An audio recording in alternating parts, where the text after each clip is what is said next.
If you feel like no matter what you wear, you still don't look stylish or put together, then this video is going to change that completely. There was a time when I looked like this. I had a closet full of clothes, but somehow nothing to wear. I spent so much money on outfits that didn't really make me look good, and I spent hours on Pinterest trying to figure out my style. As a result, I just kept comparing myself to stylish women online or otherwise, wondering what they knew that I didn't. In short, I was constantly struggling to look good despite spending so much time, energy, and money on this. But now I look like this. And I feel amazing and confident every time I get dressed. All of this happened because of a few simple style formulas that I started applying in my own life. And don't worry, they're a lot easier than you think. If you follow these, you will be able to transform your style almost instantly and finally look put together. By the way, I bring you videos to help transform your life and your personality every single week. So if you aren't already subscribed, go ahead and hit that red button. Now, I've learned that there are 7 key reasons why I never looked put together and why you probably don't look stylish either. Let's dive into reason number 1, your grooming. This is a detail that non-stylish people often underestimate. There's a reason that somebody like Selena Gomez or Alia Bhatt looks effortlessly stylish even in their gym clothes or their pajamas. And it's because their job requires them to take care of the basic details. Their skin, their hair, their brows, their nails, all of that. So before we move on to the clothes and the accessories, focusing on grooming is important because it does a lot of the heavy lifting in making you look put together, in making you look stylish. I used to be this girl who didn't pay attention to skincare or hair care, used to bite her nails and then just expect to magically look amazing when she was dressing up. But that, my friends, is not how it works. I only really started seeing changes in my style and in my mindset when I started paying attention to the little things. Grooming my brows, shaving unwanted hair, investing in my skincare, my hair care, making sure I smell good, stopping my nail biting habit. In fact, I now love getting my nails done. They kind of scream put together. And of course, going that extra mile with a little bit of makeup. Even just simple eyeliner and a lipstick combo on most days before stepping out works wonders. Speaking of lipsticks, recently I've been loving the Staze Yummy Lip Gloss Balm as my go-to lip color. It is this perfect mix between hydration, deliciousness, and shine, which gives you rich pigmented color. Looks like a gloss but feels like a balm. Plus, it is super buildable. It's got hyaluronic acid and SPF 15, so it actually nourishes your lips and protects them from sun damage. My favorite part though is that they come in 5 yummy fragrances that smell as good as they feel. They honestly smell so delicious, I want to eat them. I've been obsessed with Lush Berry and Apple Pie on a repeat. I also love that they're not over the top. They give you that healthy, juicy finish that makes you feel put together with minimal effort. If you want to try them out, you can use my code Adete2025 for 15% off on stazebeauty.com, and you can also find them on Amazon, Nykaa, and Purple. If you don't already do this, if you don't already focus on your grooming, start with your basic grooming. I've already made multiple glow up guides that tackle this in detail. So go ahead, watch those after this one. And let's move on to reason number 2 why you don't look stylish, and that is because you do not understand what is working for your body shape. The reason that celebrities always look snatched and stylish is because their personal stylists analyze everything about their body, their skin, their hair, etc. to figure out what fits their unique body and face shape the best. Plus, everything they wear is tailored to fit them. Unfortunately, most of us don't have that luxury. We have to choose from what is readily available in stores or online. So if you don't understand what works for your body, you end up choosing outfits that look great in pictures on models, but when you wear them, they look weird. So one of the easiest ways to fix this is to figure out what your body shape and structure is like and what silhouettes will look best on you. Now, when I say silhouette, I'm not just talking about how tight or loose an outfit is. A silhouette is made up of 5 key elements. First is your necklines. Do they open up the chest? Do they close it off? Do they balance your upper body or exaggerate it? Then you have your sleeves, cap sleeves, puff sleeves, sleeveless, full length. Each one creates a different effect on your shoulder and your arms. Third is your waistline. Where does the garment cinch? Under the bust, at the natural waist? Does it fall straight or does it create a shape? Then there is length. How long is the top or the dress? Where does it end on your body? This affects your visual height and balance, how you appear.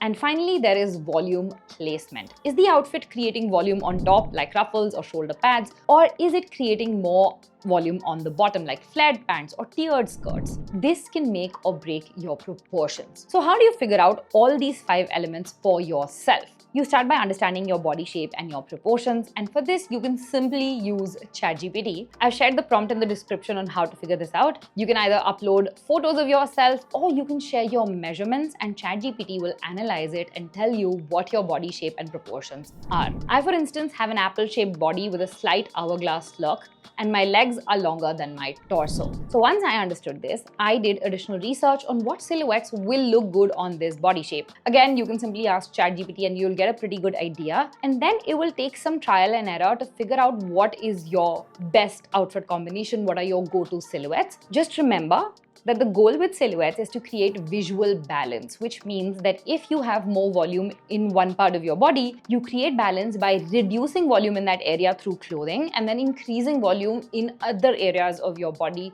again, through clothing. For instance, I've found, because I have like a heavier chest and heavier bust and upper body, that square, halter and scoop necks and even round necks look the best on me. Also, off-shoulder tops, I have a longer neck and these elongate my neckline, plus they take attention away from the bust area, making my proportions feel more balanced. Similarly, either sleeveless cuts or bell-sleeved cuts look the best on me, again because they create visual balance by taking attention away from the heavier upper body and accentuating features like my shoulders and my arms. For my waistline, I prefer to accentuate that by wearing styles like peplum tops or mid-rise trousers and skirts, and even using belts to create that illusion of an hourglass shape. And I avoid top lengths that end at the widest part of my waist, but work with ones that end at my hip or are a little bit shorter. Again, creating balance and distributing visual weight between the top and the bottom half of my body. For trousers and skirts, I will go with flared, A-line options that create more volume weight on the lower part of the body without adding too much volume on my waist. Again, all this is doing is helping us balance out proportions. And I feel like I need to say this. Dressing according to your body shape does not mean that you're confined in a box that you can't wear what you want. It is just a guideline to help you accentuate and highlight what you want to accentuate and highlight. As a student of design, this wasn't very difficult for me to understand, but I know that it can be a touchy subject for a lot of us who deal with body image issues, so I'm just putting it out there. Now, I exclusively shop in lengths and silhouettes that flatter me, making it 10 times easier to look more put together. It also makes online shopping a lot easier because you can filter out what you don't want. This brings me to reason number 3 that you don't look and feel put together, and that is not understanding what colors work for you. We cannot have a style video without talking about color theory. Humans are visual creatures. Color affects us way more than we realize. And color doesn't just determine how an outfit looks, but also how we feel in that outfit. Once you understand your color palette, it almost becomes like a cheat sheet because you are effortlessly able to choose colors that work for you. And it is easy to figure out. It just takes a little bit of time and patience. The first thing I want you to do here is figure out whether you have a warm, cool, or a neutral undertone. You can do the vein test where you look at your wrist in natural light. If you see bluish purple hues, you're likely cool toned. If you look greenish, you're probably warm toned. And if it is hard to tell, like in my case, you might be neutral toned. The other test you can do is the jewelry test, and this is the one that I like more. And then you film yourself doing it. If gold makes your skin glow, you're warm toned. If silver looks better, you are likely cool undertone. And if both look good, you're probably neutral undertone. For me, silver jewelry looks awesome, plus cool toned gold jewelry. Yes, there are cool and warm tones in metals as well, in different colors as well. So you can have cool toned blues, you can have warm toned blues as well. And that kind of determines your color palette too. Full on gold jewelry, like the one on these buttons, because it's very minimal, it's not affecting my skin color, but this color, like the yellowish gold, doesn't really look good on me. It looks weird and makes me look yellow. But cool toned gold jewelry or gold jewelry with like blue stones or green stones looks amazing. So that is how I know that I am a neutral, cool undertone person. Now, the reason to figure out your undertone is because it gives you an idea of the colors that will look good on you. For warmer undertone people, warmer, earthier colors generally look better. For cooler undertone people, cooler jewel tones look better. So for me, jewel tones look amazing, but not all of them. So I know like I'm a neutral cool. But again, this is just a guideline. And sure, you can do a color analysis test, but most of the at-home tests that I've found are pretty inaccurate because they will pick colors based on your phone camera and how that makes your skin look, which changes based on lighting. What I have personally found to be more accurate to determine your, undertone, your colors, what colors look good on you, is that every time you go shopping for the next 3 to 4 months, or every time you want to purchase a color, you start a video recording of yourself, on your phone, and you put that color against your face. If your skin looks more radiant, your flaws are minimized, then that is a color that works for you. Personally, my mom has been doing this since we were kids, so understanding my colors has never really been an issue. But even now, whenever I'm confused about a color, I will do this test where on video, I will put that color next to my face, next to my skin. And if it brightens me up, if it reduces my flaws, if it takes all of those dark circles away, then I know that that color works for me. If it accentuates the flaws, if it suddenly makes your marks appear more, if it makes your dark circles heavier, then that is a color that doesn't work for you. Keep in mind that you will have to do it a couple times over to figure out the range of your color palette, and then you will become pretty intuitive with it. Personally, for me, like I said, I look good in clear, jewel tones, pastel shades, blush pink, lavender, baby blue, peacock blue, sage green, and I've arrived at these colors after some trial and error. But now that I know what colors work for me, it makes it so much easier to shop for clothes and also to just figure out what to look for when you go shopping. Just remember, you do not need to restrict yourself to one palette forever, but once you know your core color family, you can build your wardrobe around your hero colors that always work. For me, that color is blue, that color is white, and pastel shades of lavender and green, and you will find a lot of these in my wardrobe. And then you mix in other colors mindfully. So if I want to wear a brown, for instance, or if I want to wear an orange, for instance, I will add accents of that color to my wardrobe, and it still gives me that feeling of having that color, but overall I look very, very cohesive. So now whenever I'm shopping, I'll just ask myself a couple of questions. Does this color bring out my skin tone, or does it wash me out? Is this in my palette, or is it clashing with my palette? And will I actually feel good in this,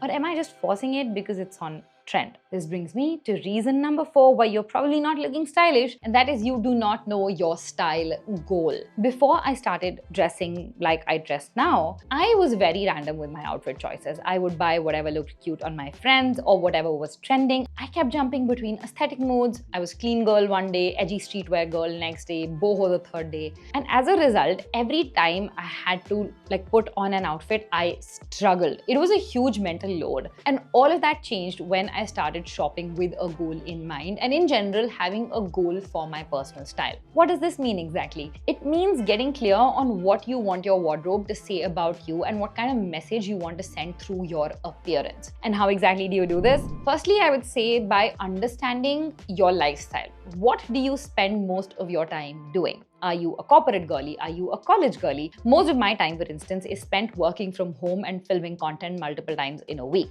Earlier, I never paid attention to my home clothes, but once I realized that I'm spending 80% of my time at home, I figured out that I needed a wardrobe that made me feel comfortable enough for long hours, but also elevated enough to look great on camera. Similarly, if you're working a 9 to 5, 80% of your time is spent there, and you need a primary wardrobe that reflects your reality, not someone else's aesthetic on Instagram. Your clothes need to support your life, not clash with it. That is important to remember when you're shopping, when you're building your wardrobe. Once you figure out that, hey, 80% of the clothes in my wardrobe need to be for this particular thing that I spend 80% of my time doing, then you look at what styles appeal to you visually. For this, you go to Pinterest, you search for outfit inspo for that particular lifestyle, like classy office outfits or modest gym girl fits or clean girl summer outfits. Start pinning every outfit, hairstyle, accessory and vibe that makes you go, OMG, I love this. Then step back and look at your board. This is your mood board. Are the outfits structured? Are they more flowy? Are you drawn to neutrals or colors? Are the looks more playful? Are they more sophisticated? This tells you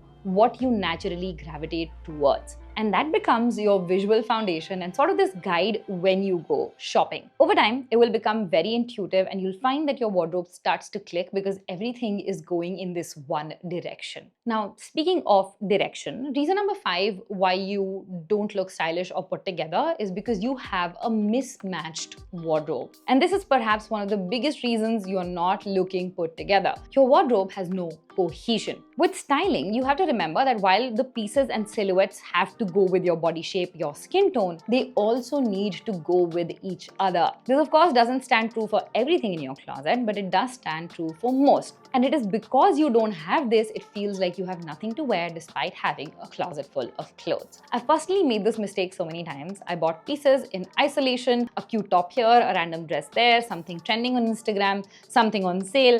And while each item in itself looked kind of okay, looked good, they didn't work together. So getting dressed every day felt like solving a puzzle where none of the pieces fit. So to solve for this, I started doing 2 things. One, I started paying attention to outfit consistency. Cohesiveness does not just come from the style of the garment, but also the texture, the feel, the color, the length, the silhouette, all of those things, right? For instance, a cotton shirt will go great with a flared denim as opposed to a satin skirt, right? So if the majority of your wardrobe is made up of soft, flowy silhouettes, suddenly if you put in like structured elements in there, that you might have a tough time pairing it with the stuff in your wardrobe. So a great way to solve for this is to just ask yourself these 3 questions before making any purchase. So let's say you're going out to buy a satin skirt. You ask yourself, what 2 or 3 items in my wardrobe can I pair this with immediately? Second, does it fill a gap or duplicate something I already have? Third, does it align with the style goal I am trying to build? You might be loving this satin skirt or tulle skirt that you saw on Instagram, but if you know that you don't have anywhere to wear it, is it such a smart investment?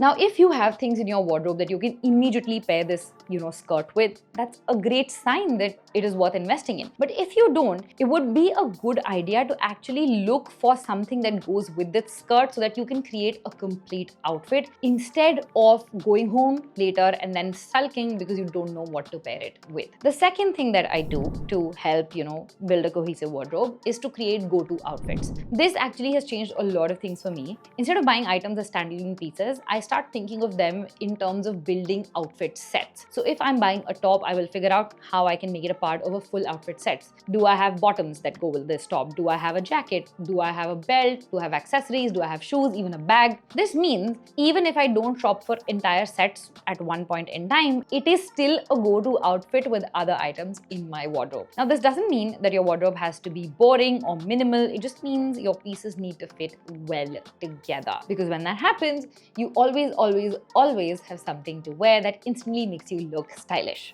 Now, this brings me to reason number 6 of why you don't look stylish, and that is because you underestimate the power of accessories. This one took me way too long to learn. For the longest time, I spent all my energy picking the right outfit and then I would just throw on whatever bag or shoes were nearby. Sometimes I wouldn't even do that. But accessories aren't just extras, okay? They're actually the finishing layer to your outfit. Just like grooming, they are the thing that makes an outfit look intentional, not accidental. So how do you choose the right accessories for yourself? I would ask you to go back to your color analysis and your style goal and ask yourself, do I want to look elegant? Do I want to look minimal? Do I want to look playful, bold? Just think of all the different style aesthetics, style modes, and ask yourself which one you gravitate towards the most. Next, do you gravitate more towards clean lines or more boho or textured pieces? And third, what metal looks best on you? And then consistency is key. I personally gravitate towards silver or silverish gold jewelry with a focus on bold earrings. I always love dangling earrings,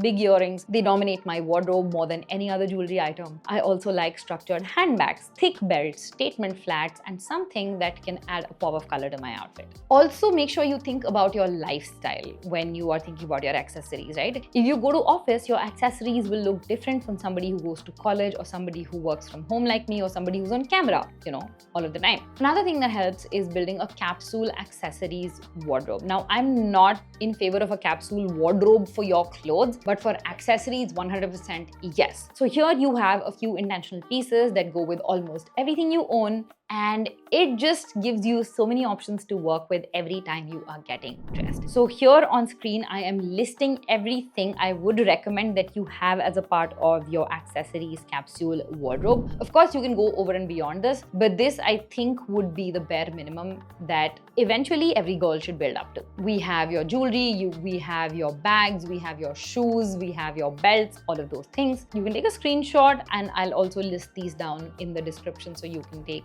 copy paste from there as well. Once you build this capsule, you stop feeling like you have to reinvent your look every single day. And these pieces quietly amplify whatever you are wearing, making even a simple outfit look very styled, very intentional. Now that you know how to pick silhouettes, your colors, even accessories, if you cannot put them all together, you're still going to end up looking all over the place. And that is reason number 7 you don't look stylish. You don't know how to put an outfit together. I didn't either for the longest time. It is one thing to understand your proportions and your colors, but it is a totally different thing to put individual pieces together to create an outfit. So when I finally decided to go from this to this, here are a few key rules that helped me make things easier. Rule number 1, the odd number rule. Stylists swear by this, and once I started applying it, my outfits immediately looked more elevated. The idea is simple. Outfits with an odd number of visible pieces almost always look more visually balanced and intentional. So 3 pieces, 5 pieces, 7 pieces.